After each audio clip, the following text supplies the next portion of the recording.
درود و سلام عرض کرنے کے بعد آج کا ہمارا موضوع ہے روزے کے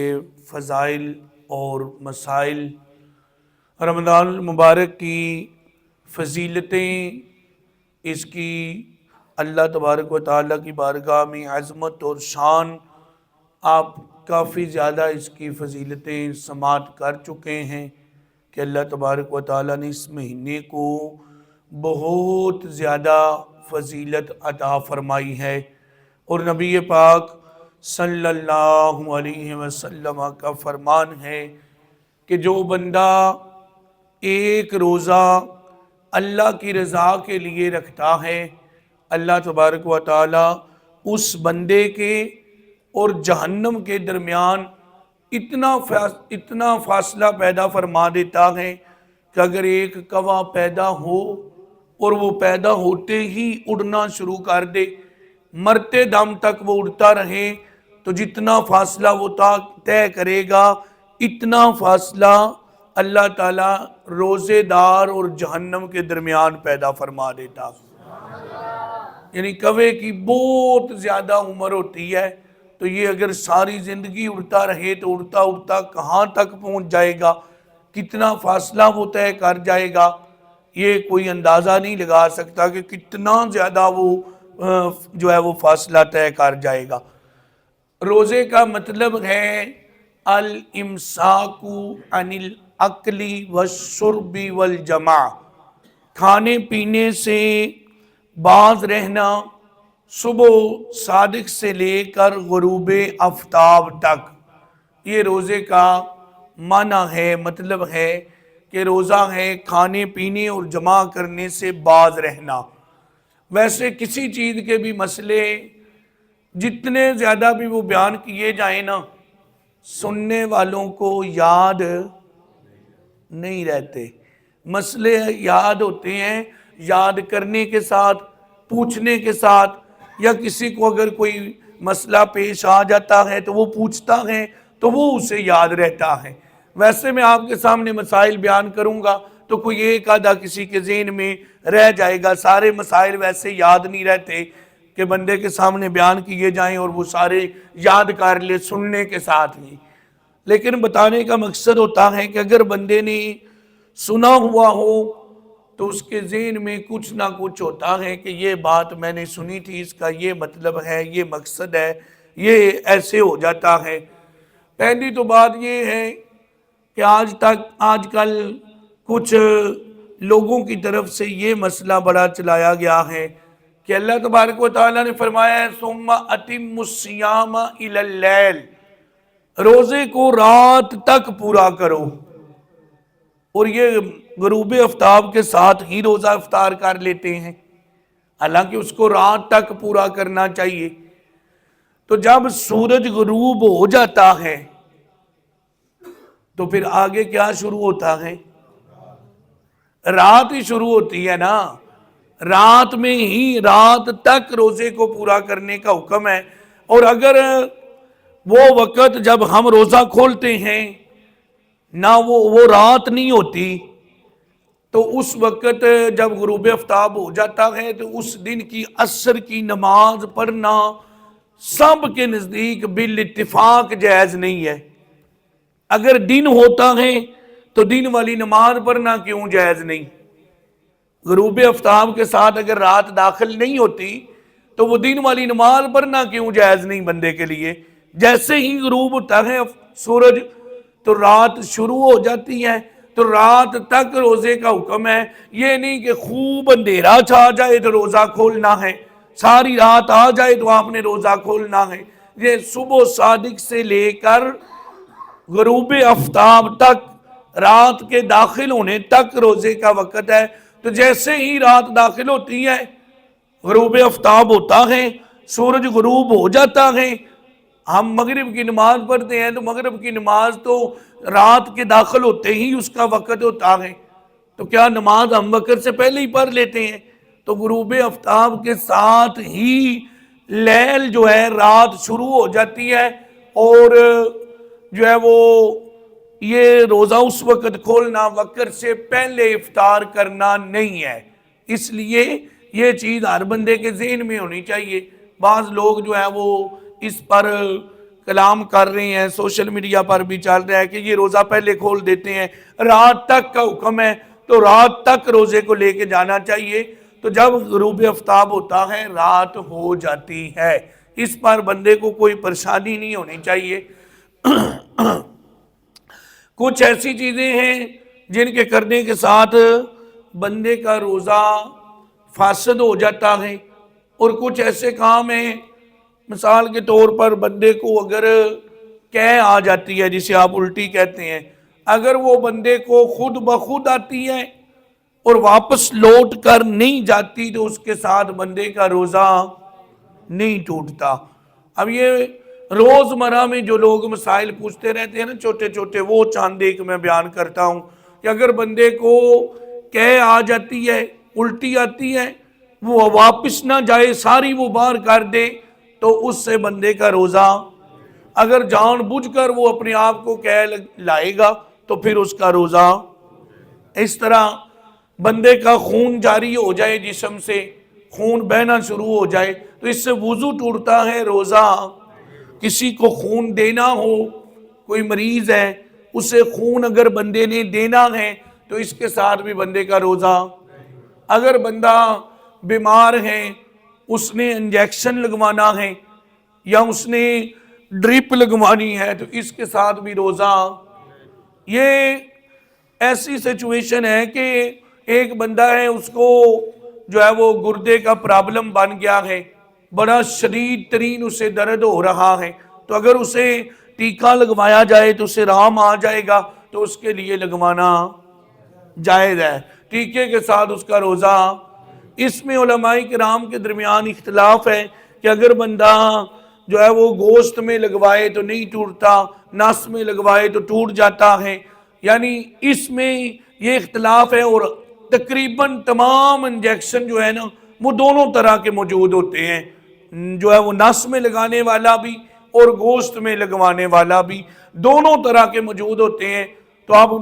جو ہے وہ کوشش کریں کہ وہ لگوائیں جو گوشت میں لگانے والا ہے، تو اس کے ساتھ بندے کا روزہ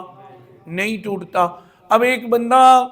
رات کو نیت کر کے سوتا ہے کہ میں نے صبح اٹھ کے روزہ رکھنا ہے، لیکن صبح سحری کے وقت اس کو جاگ نہیں آتی، سویا رہ جاتا ہے، نماز کے وقت اٹھتا ہے، تو اسی وقت اگر وہ نیت کر لے گا کہ میں نے روزہ رکھنا ہے بغیر کچھ کھائے پیے تو اس کا روزہ بندے یہ چیزیں عام پوچھتے رہتے ہیں نا کہ اس طرح بندے کا جو ہے وہ روزہ ہوگا یا نہیں۔ روزہ بند کرنے کا جو وقت ہے اس میں اور فجر کی اذان میں فرق ہے، وقت جو ہوتا ہے وہ ہے جو آج 5:14 پر روزہ بند ہوا ہے، اور اذان کا وقت داخل ہو رہا ہے 5:19 پر، 18 پر یا 20 پر، یعنی اس سے آگے پیچھے، یعنی 5 سے 6 منٹ فرق ہوتا ہے روزہ بند کرنے کے ٹائم میں اور فجر کی اذان کے ٹائم میں۔ تو جو بندہ اذان کے وقت تک کھاتا رہتا ہے پھر اس کا روزہ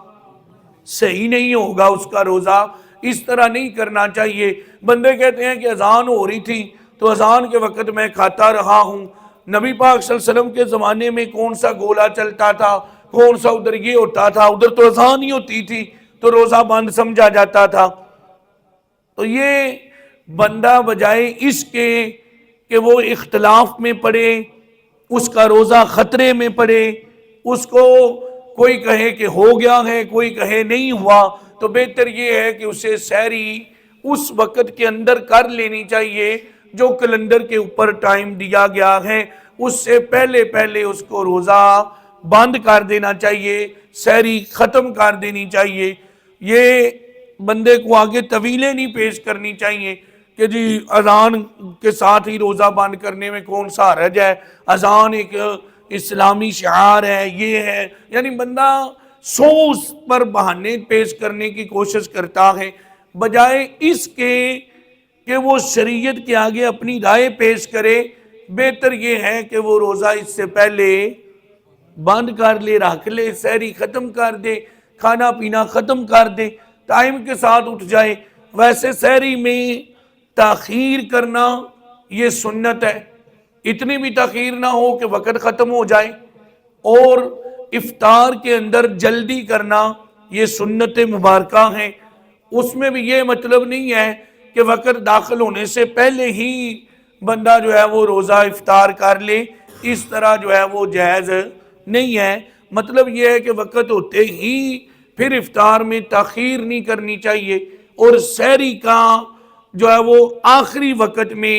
سحری بندے کو کھانی چاہیے، یعنی روزہ بند ہونے سے پہلے پہلے بندہ سحری اپنی مکمل کر چکا ہو۔ اس انداز میں سحری کرنا اور افطار کرنا یہ سنت مبارکہ ہے۔ نبی پاک صلی اللہ علیہ وسلم کا یہ طریقہ مبارک احادیث کے اندر موجود ہے کہ آپ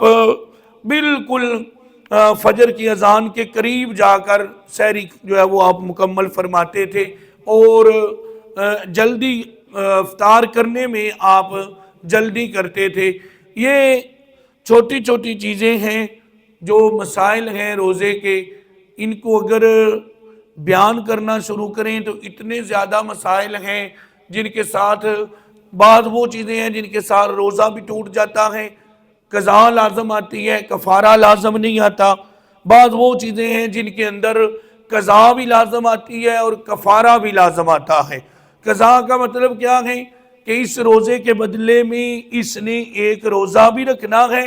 اور جو روزے کا کفارہ ہے ایک غلام آزاد کرنا جو اب نہیں ہوتے، 60 روزے رکھنا، یا 60 مسکینوں کو کھانا کھلانا، یہ روزہ توڑنے کا کفارہ ہے۔ کہ اگر کوئی بندہ روزہ توڑ دے تو اس کے روزہ توڑنے پر اس پر جو شرعاً چیز لازم آتی ہے اسے کفارہ کہتے ہیں، اور یہ کفارہ ہے بندے کے لیے 60 مسکینوں کو کھانا کھلانا۔ اب چونکہ جس نے ایک توڑ دیا ہے 60 کیسے رکھے گا،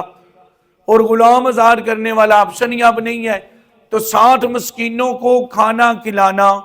یعنی یہ ایک جو فطرانے کی مقدار ہوتی ہے صدقہ فطر، یہ ایک مسکین کے کھانے کے برابر ہوتی ہے۔ تو اب اگر وہ بندے نے روزے کا جو ہے وہ کفارہ دینا ہے تو وہ 60 کے ساتھ اس کو ضرب دے کر جتنا فطرانہ بنتا ہے ایک بندے کا، اس کو 60 کے ساتھ ضرب دے کر جو جواب آئے گا، وہ جہاں کہیں بھی ہو بندہ، اگر وہ پاکستان سے باہر ہے تو جس کنٹری میں وہ بندہ موجود ہے اس ملک کے حساب سے وہ دے گا، پاکستان کے حساب سے نہیں دے گا۔ جس ملک میں بندہ موجود ہو، دنیا کے کسی کونے میں بھی موجود ہو، ادھر جو اس کا فطرانہ بنتا ہے اس کو 60 کے ساتھ ضرب دے کر وہ بندہ اب اپنے روزے کا کفارہ ادا کرے گا۔ یہ نہیں کہ وہ پاکستان کا حساب لگائے گا۔ مثال کے طور پر اگر ایک بندہ امریکہ کے اندر ہے تو امریکہ کے اندر $10 ہیں، تو $10 کو اگر 60 کے ساتھ ضرب دی جائے گی تو وہ $600 بنے گا، اور $600 کو اگر 280 کے ساتھ ضرب دی جائے گی تو وہ ہزاروں روپے بن جائیں گے، وہ 50-60 ہزار بن جائے گا۔ تو اگر وہ بندہ پاکستان میں ہے تو اس کا 300 روپے ہے، اور 300 کو 60 کے ساتھ ضرب دیں گے تو وہ 18,000 روپیہ بنے گا۔ یعنی یہ ہر ملک کے لحاظ سے فطرانہ بھی بندے نے اپنے ملک کے حساب سے دینا ہے، اور روزے کا کفارہ بھی بندے نے جس ملک میں وہ موجود ہو اس کی کرنسی کے اعتبار سے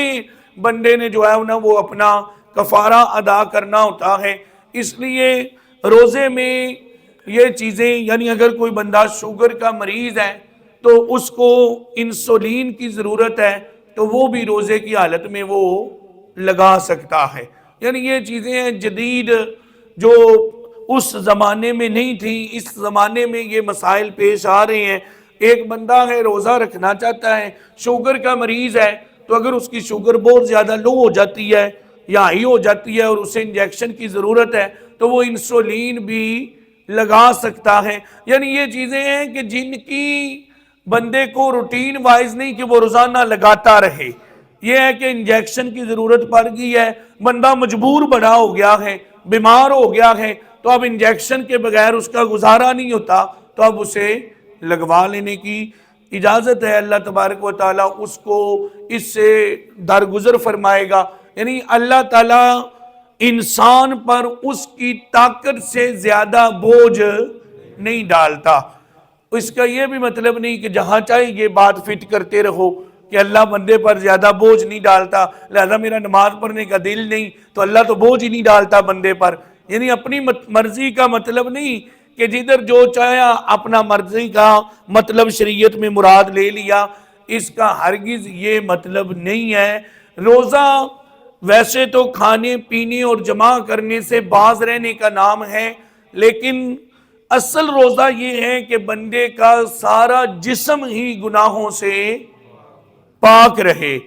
سارے جسم کو وہ گناہوں سے بچائے. اللہ تبارک و تعالیٰ کی بارگاہ میں دعا ہے کہ اللہ تبارک و تعالیٰ ہمیں صحیح معنوں میں روزہ رکھنے کی توفیق عطا فرمائے, اور جتنے مسائل بیان کیے گئے ہیں اللہ تبارک و تعالیٰ ہم سب کو ان کے مطابق عمل کرنے کی توفیق عطا